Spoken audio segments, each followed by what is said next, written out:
சிதம்பரத்தில் ரத்தம் சொட்ட சொட்ட வந்த வடமாநில இளைஞர்கள் போலீசாரிடம் புகார் அளித்த சம்பவம் பரபரப்பை ஏற்படுத்தியுள்ளது. கடலூர் மாவட்டம் சிதம்பரம் அண்ணாமலை நகர் காவல் நிலையத்திற்கு உட்பட்ட கோவிந்தசாமி நகர் பகுதியில் வடமாநில இளைஞர்கள் தங்கி பணியாற்றி வருகின்றனர். இந்நிலையில் பானிபூரி விற்கும் ஒரு வடமாநில இளைஞர் அப்பகுதியில் உள்ள உள்ளூர் தமிழக இளைஞர்களை அழைத்து சென்றதாக கூறப்படுகிறது. அப்போது அவர்களுக்குள் தகராறு ஏற்பட்டு ஒருவரை ஒருவர் கற்களால் தாக்கிக் கொண்டதாக கூறப்படுகிறது. இதில் தலையில் பலத்த காயமடைந்த 2 வடமாநில இளைஞர்கள் இருசக்கர வாகனத்தில் தப்பி ஊருக்குள் வந்தனர். அவர்கள் சிதம்பரம் காந்தி சிலை அருகில் ரோந்து பணியில் ஈடுபட்ட போலீசாரிடம் ரத்தம் சொட்ட சொட்ட ஹிந்தியில் புகார் தெரிவித்தனர்.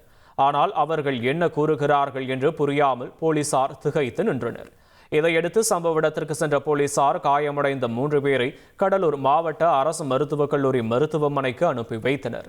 தொடர்ந்து மோதலுக்கான காரணம் குறித்து விசாரணை நடத்தி வருகின்றனர். தற்போது இளைஞர்கள் போலீசாரிடம் ரத்தம் சொட்ட சொட்ட புகார் அளித்த வீடியோ வைரலாகி உள்ளது.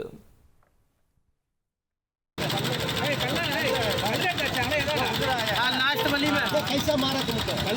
मारा उठा के पत्थर सब फाड़ दिया। पत्थर से मारा? पत्थर से डंडों से मारा। बहुत घरियाले भैया सब है, सबको मारे हम बगिया है।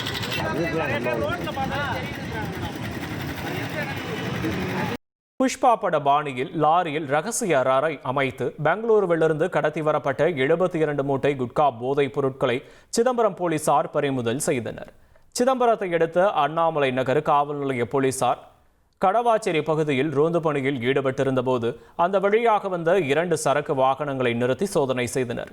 அந்த வாகனங்களில் வந்தவர்கள் முன்னுக்கு பின் முரணாக பேசியதால் சந்தேகமடைந்த போலீசார் வாகனத்தை சோதனையிட்ட போது அந்த வாகனத்தில் ரகசிய அறை அமைத்து அதில் 72 மூட்டைகள் தடை செய்யப்பட்டுள்ள குட்கா போதைப் பொருட்கள் கடத்தி வரப்பட்டதை கண்டு அதிர்ச்சி அடைந்தனர். இதையடுத்து போதைப் பொருட்களை கடத்தி வந்தவர்கள் அவர்களிடம் வாங்க வந்த வியாபாரிகள் என 5 பேரை போலீசார் கைது செய்தனர். அவர்களிடம் விசாரித்த போது அந்த போதைப் பொருட்களை பெங்களூருவிலிருந்து கடத்தி வந்து தமிழகத்தில் விற்பனை செய்து வந்தது தெரியவந்தது. இந்த சம்பவத்தில் தொடர்புடைய மேலும் 2 பேர் தப்பிவிட்டதால் அவர்களை போலீசார் தேடி வருகின்றனர்.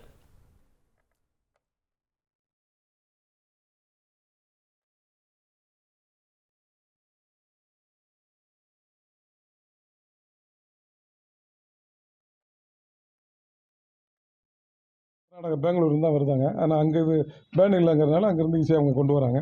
கொண்டு வந்து இங்கெல்லாம் டிஸ்ட்ரிபியூட் பண்ணி இது பண்ணிகிட்ருக்காங்க. நம்ம தமிழ்நாட்டில் தடை செய்யப்பட்ட பொருள் இது. மினி லாரி டப்புக்கு எடுத்துருக்காங்க. அதில் ஊரில் ரகசிய அறையுமே ஒன்று ரெடி பண்ணி வச்சுருக்கிறாங்க. வெளியிருந்து பார்க்கும்போது அந்த அறை தெரியாது உங்களுக்கு. நீங்கள் ஃபோட்டோ எடுத்து பார்த்தா தெரியும், அறை தெரியாது. அது உள்ள பேக் பண்ணிட்டு வராங்க. ஏதாவது பால் வண்டி மாதிரியோ இல்லை காய்கறி எடுத்துகிட்டு வண்டி மாதிரி எடுத்துகிட்டு வராங்க. ட்ரெயினில் வச்சு கொண்டு வருவாங்க. அப்படி எடுத்து கொண்டு டிஸ்ட்ரிபியூட் பண்ணிகிட்ருக்காங்க. இப்போ 5 பேர் அதில் கைது பண்ணியிருக்கிறோம். இன்னும் இந்த பெங்களூருக்கார ஒருத்தன் மற்றும் இன்னொருத்தர் நம்ம லோக்கலில் உள்ளவர் அவரையும் கைது பண்ண முடியும். 2 பேரும் தலைமுறை இருக்கிறாங்க. செய்திகளை உடனுக்குடன் தெரிந்து கொள்ள உடனே சப்ஸ்கிரைப் பண்ணுங்க.